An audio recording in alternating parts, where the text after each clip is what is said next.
Okay. So, we continue with the discussion of time response, but in this case, in this in this at this point, we will be um focusing on the response of under dam system. Okay. So, nung nakaraang lesson natin, nag-concentrate tayo sa sa second order response, pero classify natin sa apat yung responses nila based sa location ng poles nila. Okay. So in this case, or in this at this point, we will be zeroing in on on underdamped response. Okay. So the underdamped response is unique in the sense that it exhibits overshoot and oscillation in its transient. Okay. So alam natin na sa sa apat na type ng second order response, yung underdamped system lang ang merong overshoot at saka oscillation sa transient niya. Okay. Um, the reason na ang motivation natin by which we um, focus on this overshoot and oscillation is baka kailanganin natin siyang kontrolin. Okay, it is possible that we might need to control that oscillation and overshoot. Okay. So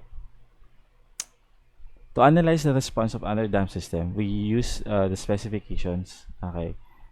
We use the specifications dr and omega n. Okay. So yan yung gagamitin natin. We first define transient specifications associated with under dam response. Okay. Recall na sa first order system, dinefine natin yung mga transient specifications na to as the time constant, rise time, tsaka settling time. Okay. So this time, sa under dam system, itong transient specification natin, magde-define tayo ng apat na specs. Okay. These are percent overshoot, peak time, rise time, at saka settling time. Okay. Now, what we will do next is so bali ngayon i-specify natin yung formula ng apat na yon in terms ng dr and omega n. Okay. Tapos we will relate after that these specifications sa pole location. Okay. Tapos yung pole location i-relate natin sa system parameters or papuntang transfer function so that we can be able to design components. Okay. So tandaan natin na yung system parameters nyo or yung mga coefficients na makikita nyo sa transfer function ng inyong system are actually based dun sa values nung components. Okay?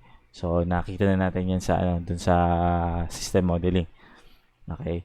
So these are the objectives or the outcomes expected of you after this lesson. So you're expected to find the settling time, peak time, percent overshoot, and rise time for an underdamped second order system. Design system components to meet specifications for an underdamped system and approximate higher order system and system with zeros as first or second order systems. So basically, pagkatapos nating i-discuss yung underdamped response, we will also try to talk about yung epekto ng zeros tsaka ng additional poles sa actually magsisimula tayo sa additional poles tapos yung zeros sa sa response natin. Okay. So we start with underdamped second order systems. Okay. So we already know this formula para sa second order system ninyo. Okay. So yung B over S square plus AS plus B. Okay. Where yung A at saka B would actually denote yung coefficients ng inyong transfer function and are related to system parameters. Tinranslate natin papuntang dr and omega n. Okay. So, kung kukunin natin yung step response ng system na ganito yung transfer function, ito yung magiging partial fraction expansion niya. Okay? And then and taking note na ito ay hindi factorable. Kasi nga ano nga yan, magpo-produce nga yan ng complex root, so hindi factorable yan. Okay? O hindi yan factorable into linear factors. Okay? Now, pag in-inverse natin yan, okay, more or less, ang magiging form niyan is ito. Okay. Ngayon, makita natin ito yung force response. Okay. Given na equal nga ito, tsaka ito, dun sa original transfer function natin. So, alam natin na ito ay mag-1. Tapos, meron tayong natural response indicated by this. Okay. Now, if we actually plot yung equation na to against dr, okay, ito yung mapoproduce natin. So we take note na since ina-expect natin na meron tong overshoot, pero we take note na yung epekto ng damping ratio is as you actually have your damping ratio lower, mas tumataas yung overshoot natin, or mas tumataas yung mas nagiging oscillatory, mas nag-exhibit ng oscillation yung ating response. Okay. Whereas kung mataas or malapit sa 1 yung ating damping ratio, halos wala siyang overshoot at hindi siya halos nag-exhibit ng oscillation. Okay, so this is consistent naman doon sa ina-explain natin before pa. Okay, sinabi nga natin na ang damping ratio is a measure by how fast your energy is being dissipated out of your system. So the lower the damping ratio, the slower it dissipates the energy out of the So ibig sabihin, mas maraming energy ang naiiwan dun sa loob ng system niyo. Okay? So ayan. Now, for general second order systems, we have defined two parameters already.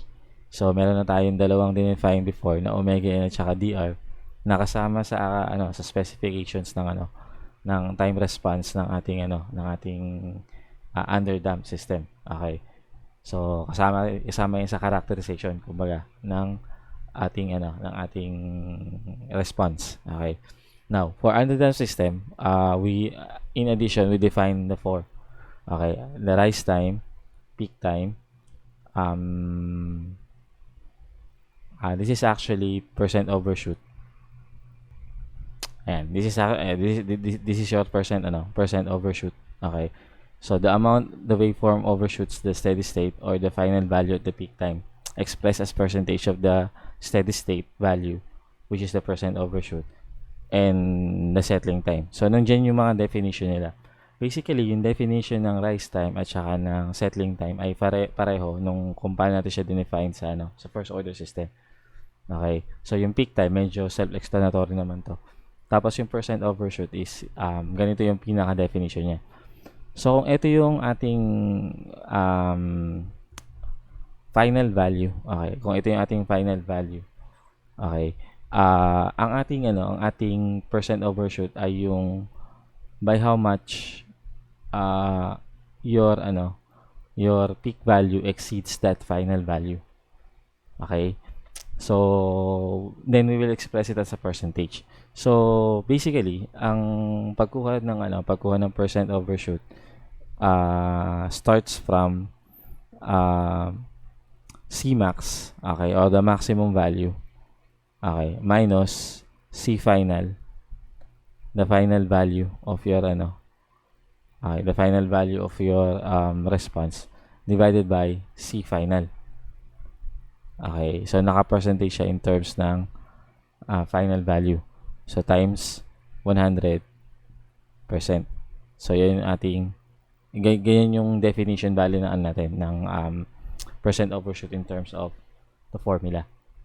Now, what we would want to do first is to actually express these four specifications in terms of dr and omega n.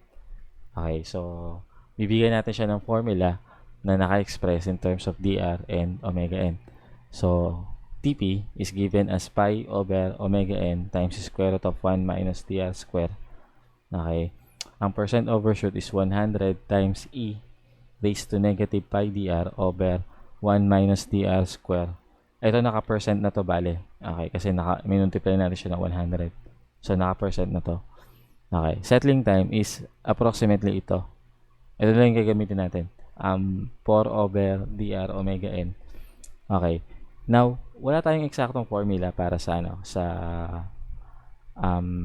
rise time. Okay. Pero according sa sa libro ni Nice, ginawa niya ng curve fitting. Okay, yung nag-curve fit siya ng omega n TR, okay, versus DR.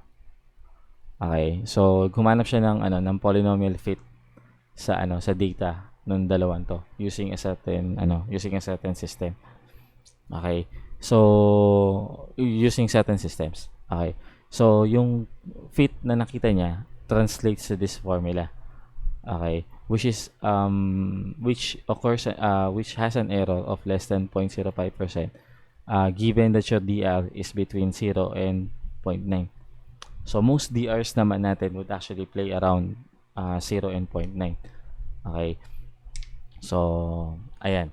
Kaya i-approximate natin ngayon yung ating rise time using this formula. Okay. Now, an alternative would be this linear approximation. Okay, so mas accurate to pero mas madali kasi itong tandaan. Okay, kaya lang yung accuracy niya kasi is within 0.3 to 0.8 lang. Okay, so whether you use this or this would depend on the value of TR. Okay, so at saka yung accuracy niya is actually dependent din sa value ng DR. Okay, so most of the time, we'd prefer na it na lang yung gamitin kasi mas at least isa lang yung kakabisaduhin nyo. Pero in this case naman kasi, since tayo ay ganito yung setting natin, there's no actually need for you to memorize these formulas kasi pag mag-exam naman kayo or magko-quiz naman kayo, naka-open naman yung formula niyo. So, there's no need for you to actually memorize anything pa. Okay. So, although it would be preferred na kabisado nyo siya, okay, para hindi laging pagkakailangan natin siya, nagre-refer tayo lagi sa kanya. Okay? So, ayan. So, again, this is TP. This is percent overshoot. This is TS. And this is your TR. Okay? So, let us have this example. Okay? So, given na meron tayong transfer function na ganyan, okay, given that we have this transfer function, okay, we would like to find or we would like to determine yung characteristics niya. Okay, so we recall na ang ating omega n is basically square root ng b. Okay, so in this case we take note na na ang a natin is 15. Okay. Tapos, ang ating B ay 100. Okay. So, recall natin na yung formula natin ng omega n ay square root ng B. So, that's basically square root of 100. So, 10. Okay.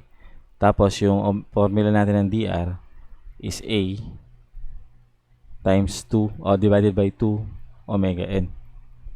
Okay. So, that should give us 15 divided by 2 times 10. Okay. So, pag kinumpute natin yan, that would be 15 divided by 2 times 10. So, that's 3/4 or 0.75. So, that's our DR. Okay.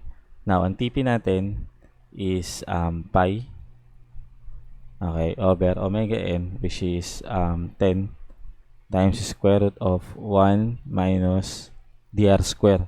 So that's 0.75 square. That should give us 0.475 seconds. Okay. Then, percent overshoot natin is 100 e raised to negative pi times dr. So 0.75 divided by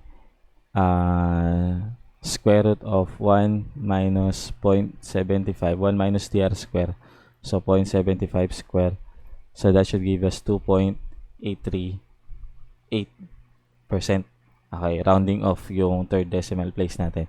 Usually just to report the figures gumagamit tayo ng 3 decimal places. Pero for computations, ang nire-report natin is 4 decimal places para at least sigurado tayong tama yung tatlong decimal places natin. So, ganun yung practice na ginagamit ko usually.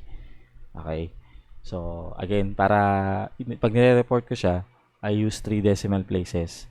Pero kapag sa computation, nire-retain ko yung 4 decimal places para sigurado ako na yung first 3 decimal places tama. Okay? So, yun. Next is TS. So, ang TS natin is 4 over DR. So, that's 4 divided by DR, omega n. So, DR is 0.75. Okay.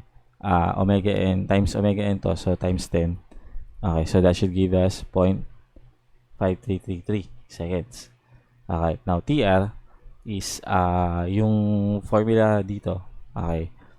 Yan. So, that's 1.76 times dr cube. So, that's 0.75 cube. Okay. Minus 0.417 times dr square. So, that's 0.75 square. Okay. Plus 1.039 okay, times dr, which is 0.75. Okay. Plus 1. Okay. And then divided by omega n, which is 10. Okay. So, we will have 0.228. Okay. So, dapat to 0.229 ito ang naka-report dyan. Nakalimutan ko siguro yung 9. Okay. So, ayan. So, that's how we get the characteristics, okay, of your step response. Okay. Characteristics to ng step response, Okay. So, syempre, pag ibang input, ibang characteristics din yan. Pero, ang kinakarakterize natin dito, basically, is yung step response. Okay. So, ayan. Okay. Now, let us try to plot yung ating yung step response natin using Octave. Okay. So, basically, kung medyo natutunan na natin kung medyo nagawa na natin sa lab yung activity natin about time response. So, that's activity 4. Okay. Activity 3 at activity 4. Activity 3, system modeling. So, merong part doon na tuturuan kayo kung paano mag-define ng transfer function sa loob ng Octave. Okay. So, ayun, at mangangailangan yun ng control systems package ng Octave. So, ilo-load natin siya. Okay. So, ayan. Now, we would like to define yung transfer function natin. Okay. This way. Okay. So, ito yung ating magiging transfer function. Okay. Yan yung given doon sa example natin. Okay. So, ayan. Now, we would like to find yung step response nito using the function step. Okay. So, yung step function nyo plots the step response. Okay. Kung wala siyang output. Kung may output siya, basically, i-ano niya yung data. Yung value ng output versus time. Okay. So, yun yung kapag nilagay niyo siya ng output. Okay, pwede niyo kunin yung data lang, yung output lang, pwedeng yung data, yung output tsaka yung time. Yung corresponding time niya. Okay. So, let's plot it first muna.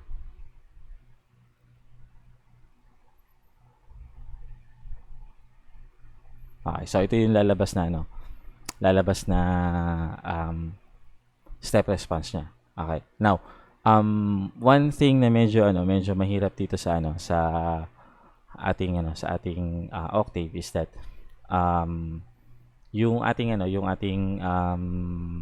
hindi naka-quantify. Naka-plot lang siya pero hindi siya naka-quantify. Okay, so yung mga values natin, yung characterization natin is hindi naka-quantify. Okay, so therefore medyo mahirap basahin dito. Actually, this could have been easier kung MATLAB yung gagamitin natin, which mamaya ipapakita ko konti. Pero in this case, para medyo may remedyo tayo tungkol doon sa what I did was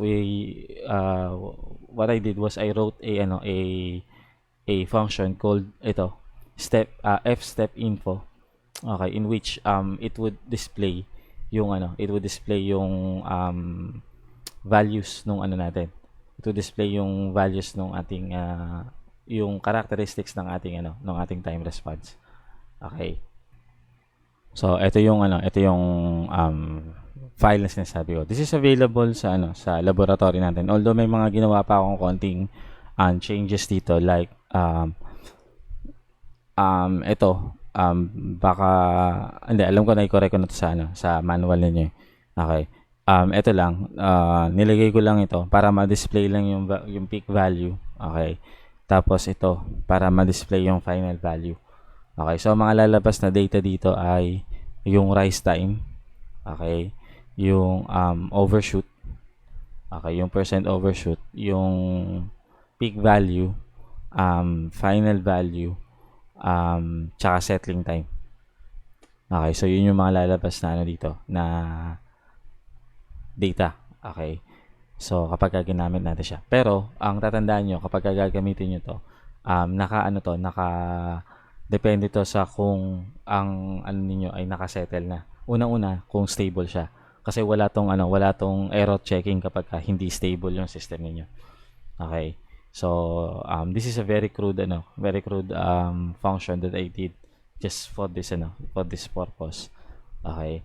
So if you can suggest some improvement, mas maganda. Okay. So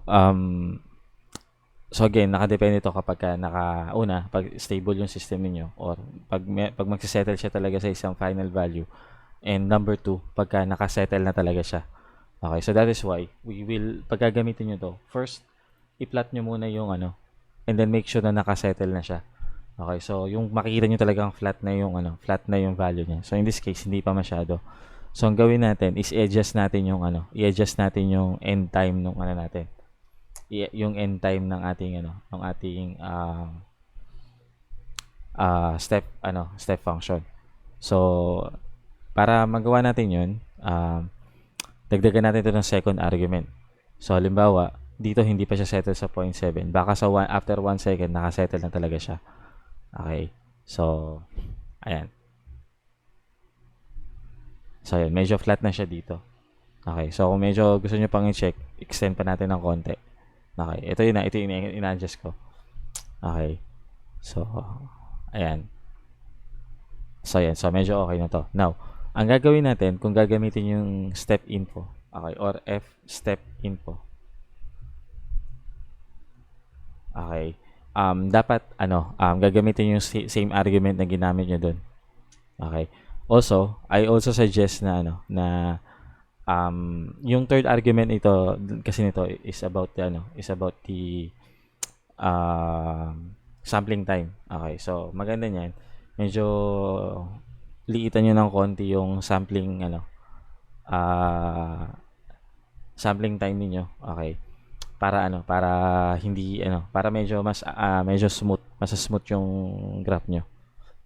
Okay. So halimbawa yan, I'm having 0.01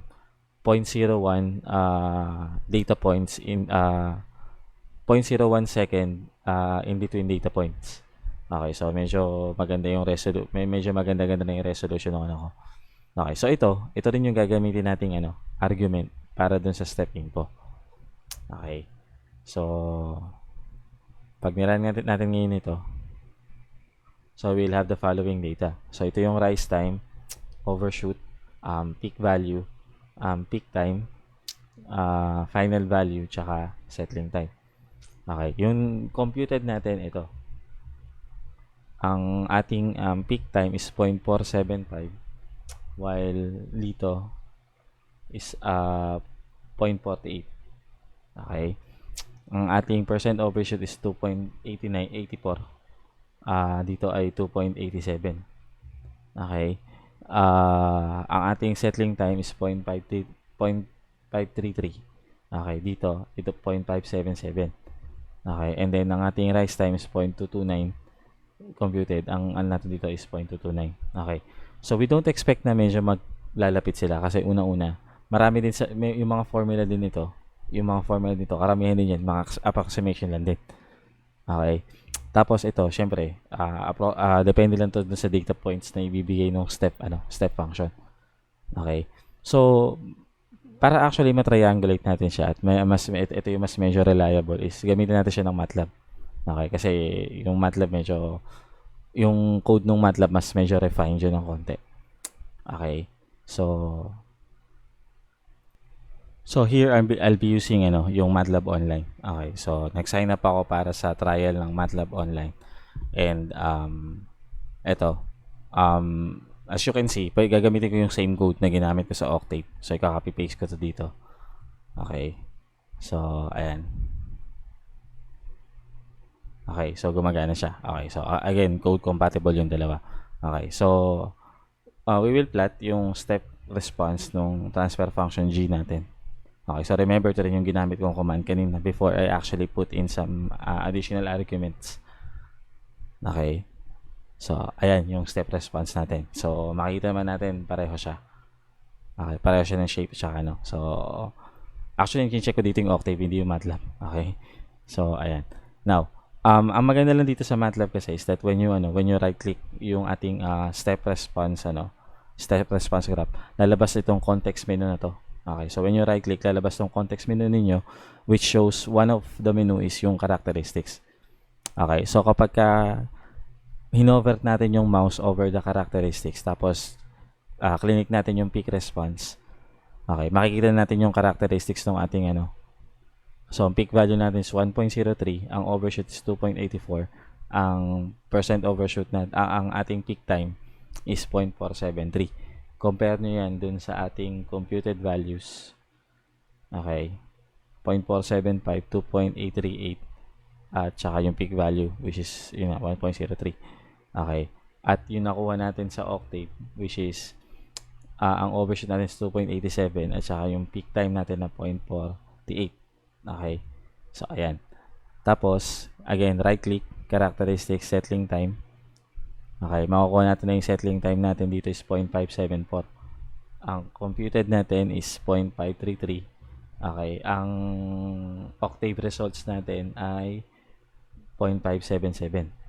Okay. So, may mga differences yan kasi, again, may mga karamihan dito puro mga approximation. Although, medyo fairly accurate naman yung I believe medyo fairly ang pinaka-accurate sa tatlo na yan is basically yung MATLAB. Okay. So, ayan. Pero decent naman na rin yung accuracy nung sa Octave natin. Nang check ko na rin yan. At least tama yung tama yung dalawang significant figures yan.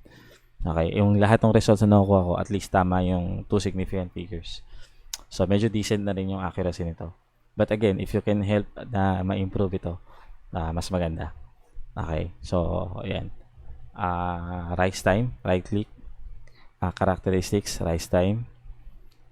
We have 2.229 seconds yung rise time. Yung computed natin is 0.229 din. Yung Octave results natin is 0.229 din. So, medyo okay na rin. Okay. So, ayan. And also, merong command si MATLAB na step info. Okay, so step info G. Okay, so lalabas yung mga figures. Yung mga figures na nakuha nyo dito, lalabas din dito. Okay? So that is how we use yung MATLAB at saka yung Octave in order to verify yung characteristics ng natin. Okay? So, ayun. So I believe kaya nyo na lang diskartehan tong tong example 3.10. Okay, so again, this is just using proper usage ng formula natin. Okay, so available naman sa inyo yung formula always. Kapag kailangan nyo mag-refer sa kanya. Okay, so there. Now, the pole plot for a general underdamped second order system is shown here. Okay, so again, ang pinag-uusapan natin is second order system na walang zero. So puro pole lang ito. And for an underdamped system, we will have two poles. Okay, two complex conjugate poles. Okay. So in terms ng natural frequency tsaka damping ratio. Okay. Yung ating ano, yung ating pole location can be written this way. Kaya lang ito yung general kasi. Ito yung general ano para sa second order. In particular, ah para sa second order system ninyo, para sa underdamped system ninyo, ang pole location ninyo is written as pole locations ninyo ay written as negative dr omega n, okay, plus or minus j omega n times square root ng 1 minus dr square. Okay, so mapoprove naman, kaya namang ano yan, kaya namang ma-derive yan. Okay. So basically ano, gamitan niyo lang 'to ng ano, gamitan niyo lang yung denominator nito, gamitan niyo lang ng quadratic formula. Makukuha niyo 'to. Okay, and then taking note na for underdamped system, ang DR natin ay basically 0, between 0 and 1. Okay. So for an underdamped system, ito yung magiging pole location niyo. So ito 'yun. Ito yung naka-depict dito. Now, let us say na itong real part nung ano ninyo, itong real part nung ating ano, okay, tawagin nating sigma d, excluding the negative sign okay, yung excluding the negative sign, itong dr omega n, tawagin natin sigma d, okay, tapos yung imaginary part, ito, okay, tawagin natin siyang omega d. So ito yung mga proper names nila. Exponential damping frequency. Okay. Exponential damping frequency para dun sa sigma d. Tapos yung omega d ninyo is damp frequency of oscillation. Okay. So ayan. Now, ngayon, i-take note lang din natin na so ito yung ano no, ito yung magiging omega d na sigma d natin. Okay. Itong symbol na to, instead na ito ang ginagamit kong symbol, ang ginagamit kong symbol ay dr. Kaya negative dr omega n sa atin yan. Okay. So ito rin, dr yung ginagamit ko dito. Okay. So kung titingnan natin, I would like to get the length of this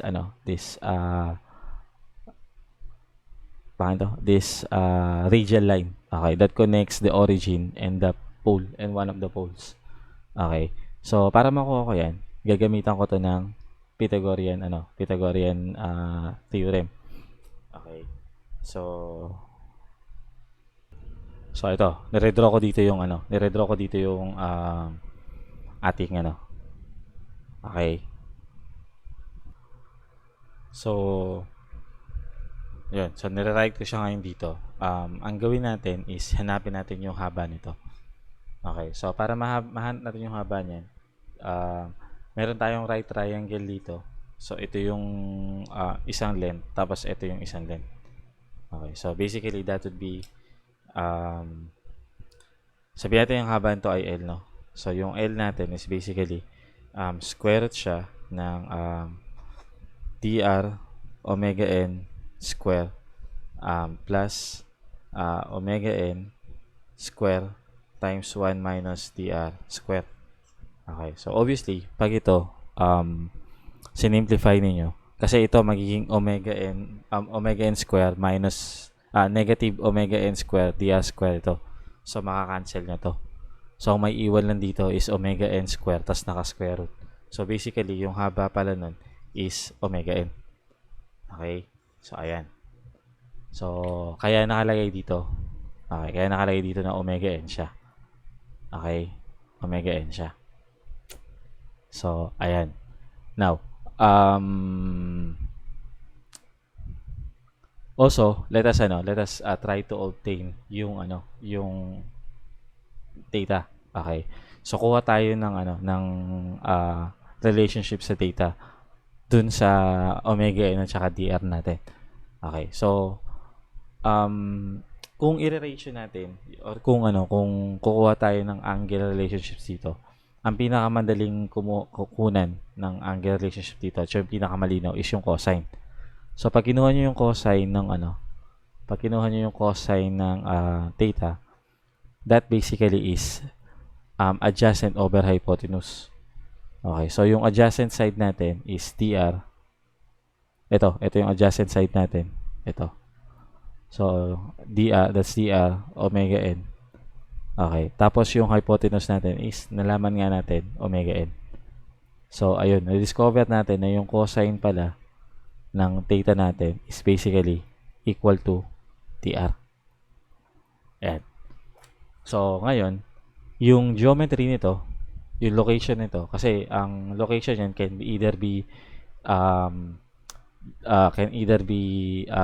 depicted or can either be stated using yung sigma d at saka yung omega d, or yung so in terms ng ng dr at saka omega n, that's dr omega n at saka omega n times square root of 1 minus dr square, o kaya pwede din naman sa polar form, which is omega n bar angle theta. Okay, wherein yung omega n natin is yung omega n, tapos yung theta natin is yung cosine ng omega n natin is basically dr. Okay, so that's how we relate yung yung location ng poles natin. Okay, dun sa ating dr and omega n. Now, let's relate this dun sa ating characteristics. Okay. So, if you have noticed, yung formula ng pi ng TP ninyo is basically pi over omega n square root of 1 minus dr square. And itong denominator niya is basically yung imaginary part nung pole ninyo or yung omega d. Okay? In the same manner, kung i-recall natin yung formula ng ds is 4 over dr omega n.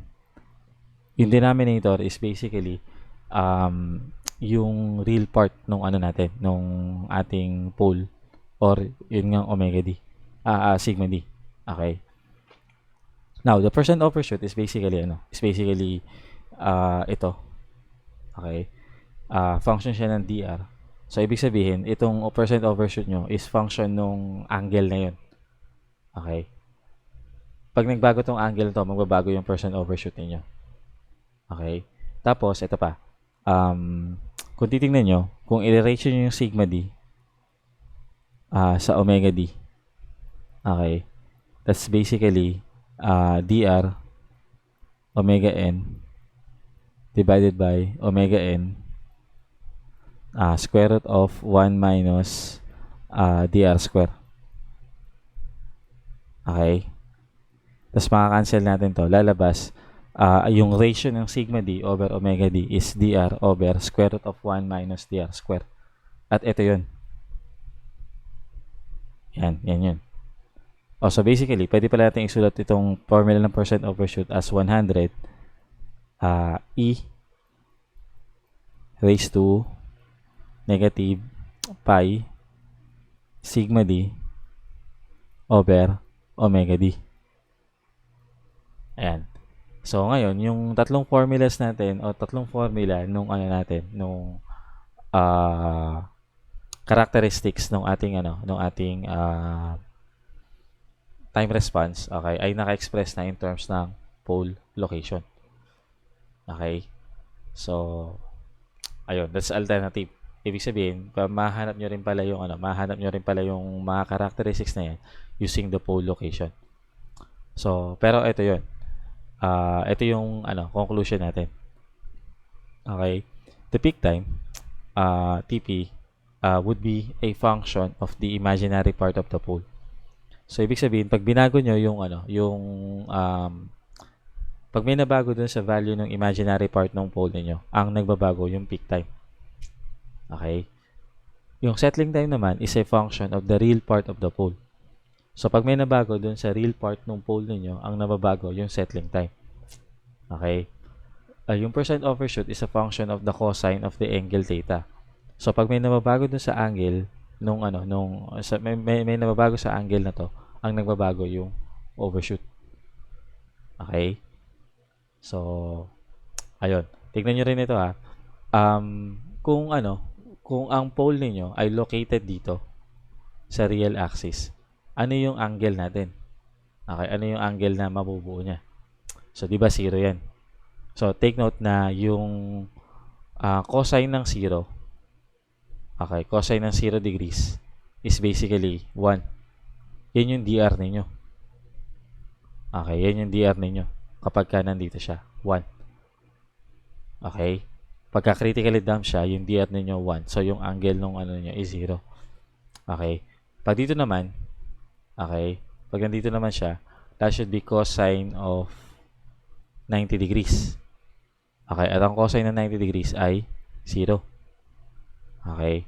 So, kapag ka-undamp naman yung system ninyo, ang DR ninyo ay 0. So, nandun sa J omega axis yung pole ninyo. Okay, so kaya, in between yung angle nyo na 0, okay, up to 90, bali pataas siya. Okay, ito yung DR ninyo. At yung DR ninyo ay nagdi-decrease. Kasi galing yan ng 1, papunta yung 0. Okay, so yung DR ninyo nagdi-decrease. So, ibig sabihin, habang lumalaki yung angle na yon, mas nagiging oscillatory. Okay, mas nag-oscillate yung ano nyo, yung step response niyo. So, which is consistent dun sa ating observation. Nung una pa lang, na kapag bumababa yung DR ninyo, mas nagiging oscillatory yung step response niya. O nagkakaroon siya ng mas maraming oscillation dun sa transient niya. Okay? So, from the foregoing discussion, okay, the following observations can be deduced that relates the pole location to the time response performance. Okay? So, basically, kung isa-summarize ko tong ano, kung isa-summarize ko to tatlong bullets na to, ganito siya. Take note lahat, yung TP at saka yung TS ay inversely proportional sa pole location. Okay? Inversely proportional siya dun sa isang part ng pole location niya. Okay?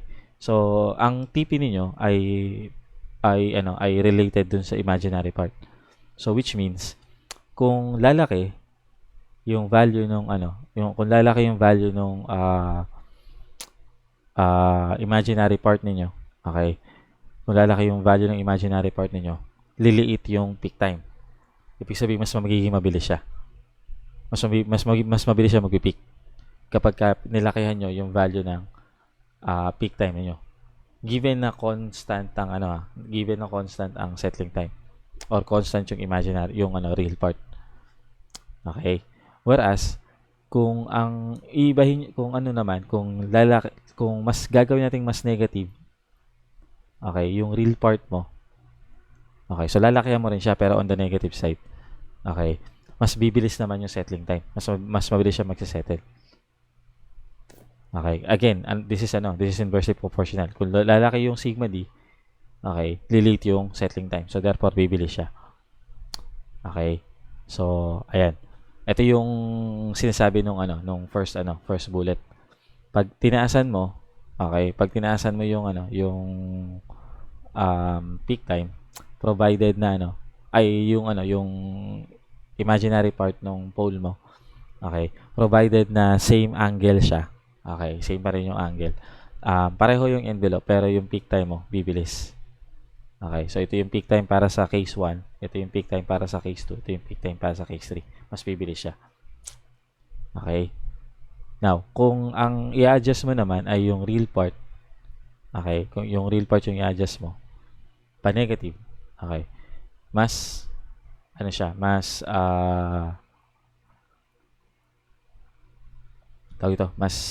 bibilis yung settling time mo. Okay, so ito yung bibilis ito. Kung kailan siya magse-settle. Okay. So, ayan. Now, kung consistent ka naman sa angle, ibig sabihin, i-move mo siya through the radial line in which magkakaroon ka ng constant na angle data. Yung overshoot mo, the same. Okay, pero since ang nangyayari nga is nagbabago yung real part niya tsaka yung imaginary part niya, magbabago yung peak time, magbabago yung settling time. And habang lumalayo siya dito, actually ang indication niya nito, yung origin. Habang lumalayo siya sa origin, mas bumibilis yung mga time response characteristics mo. Habang lumalayo siya sa origin, mas bumibilis yung time response characteristics mo. Okay. So, That is how we relate yung that is how we relate yung um, peak time, settling time, tsaka percent overshoot dun sa geometry or dun sa location ng poles niyo. Okay? So, ayan.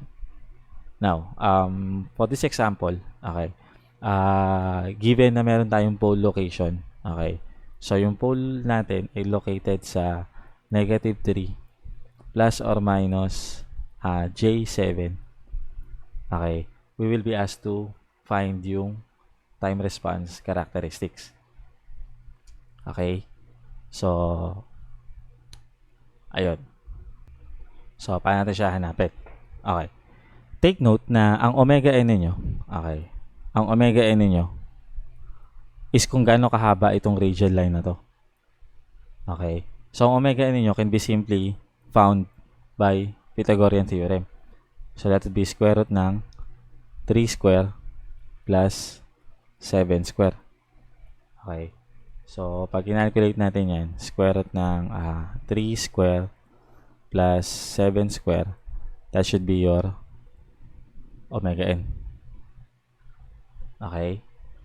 Now, ang dr ninyo, okay, remember that your dr is cosine theta. Okay? So, ang cosine theta natin in this case is basically 3 yung adjacent divided by yung hypotenuse, yung omega n. So, that's square root of 58. Yung nakuha natin kanina.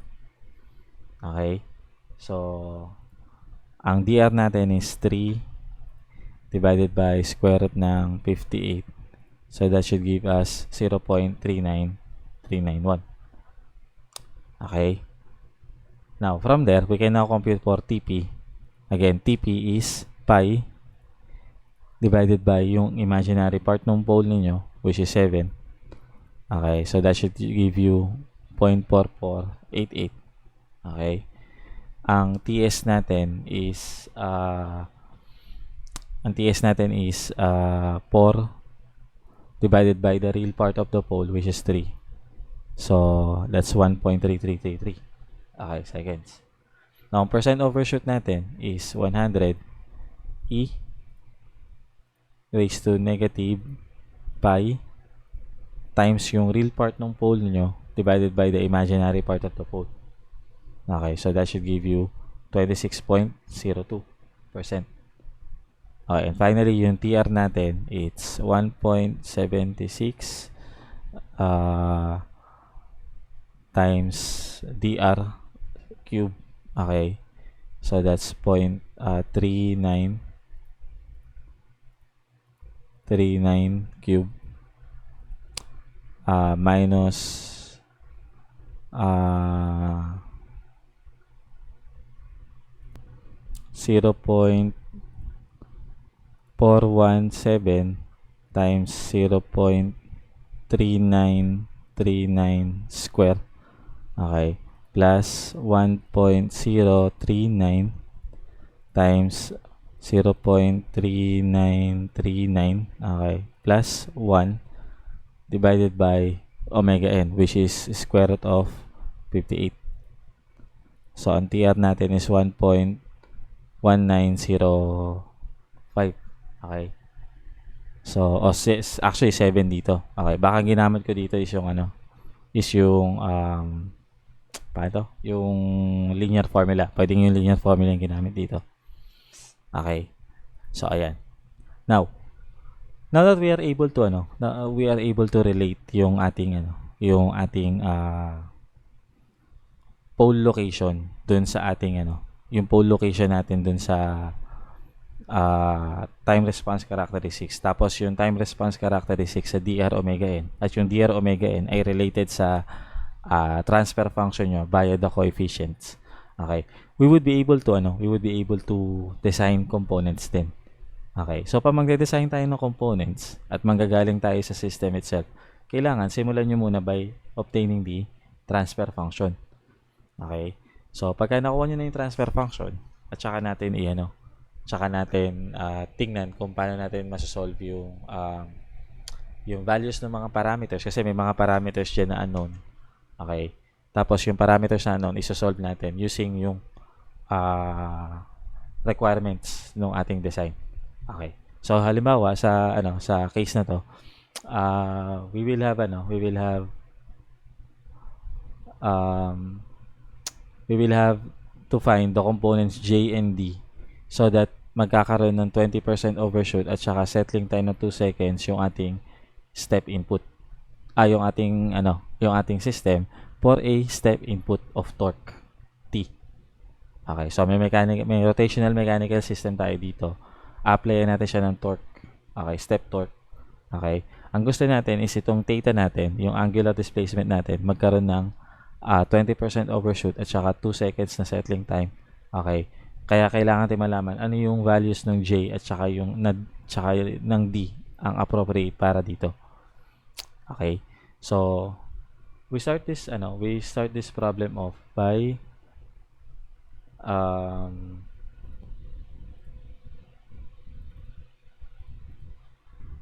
we start this problem off by obtaining yung transfer function. Okay.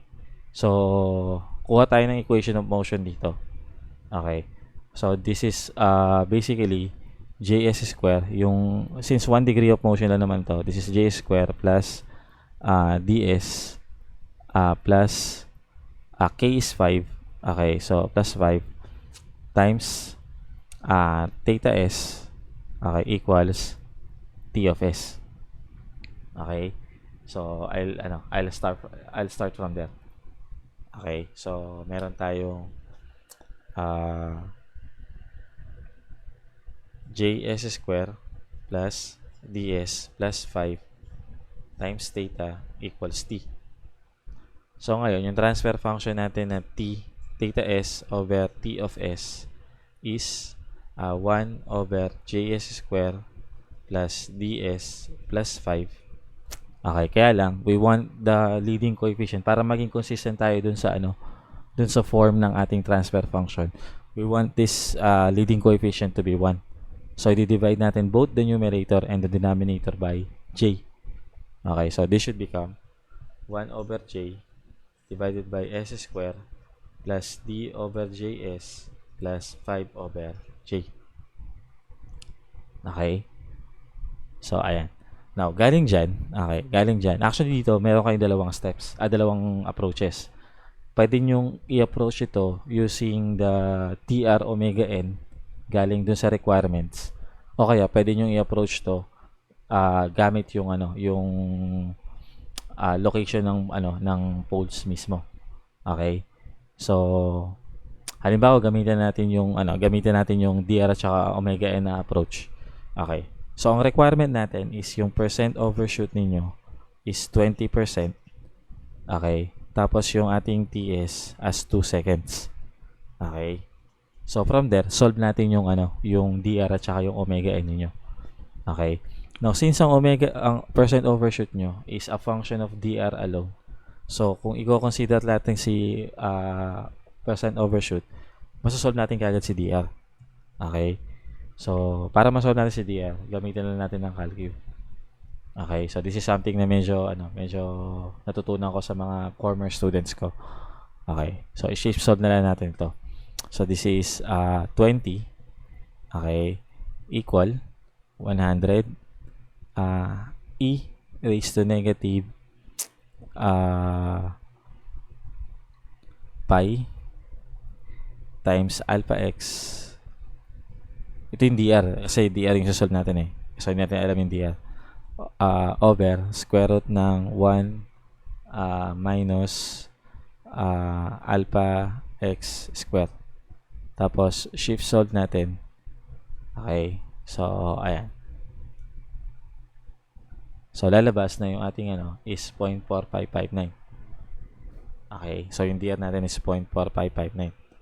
0.4559. Now, galing dito, okay, masasolve natin yung omega n as take note that TS is 4 over TR omega n. So, therefore, ang omega n natin is 4 over DR TS. Okay? So, pag ikakalculate natin yan, diretso na natin sa calcu. That's 4 divided by dr 0.4559 times 2. So, ang omega n natin is 0.43869. Okay, so this is 4.3869. So, that will be your omega n. Okay, now, alam natin na ang omega n ninyo is square root ng b, or in this case, square root ng 5 over j. So, masasolve ko yung j galing dito. So, j here is square nito. Okay, 5 divided by square nito. Okay, so that becomes 5 divided by square nung 4.3869 square. So that should give you 0.26. Okay, or yeah, 0.26. 0.260 kilogram meter square. Huwag kakalimutan yung unit. Okay? So that would be your J.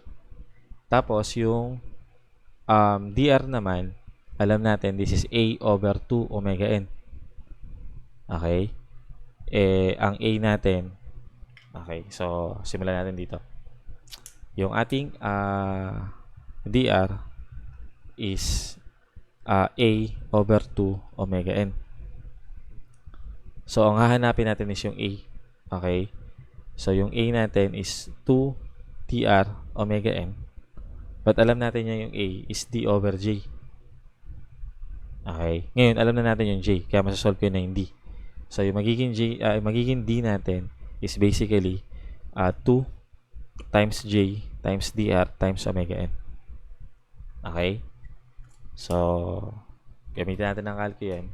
This is d equals, so 2 times 0.26 times dr na 0.4559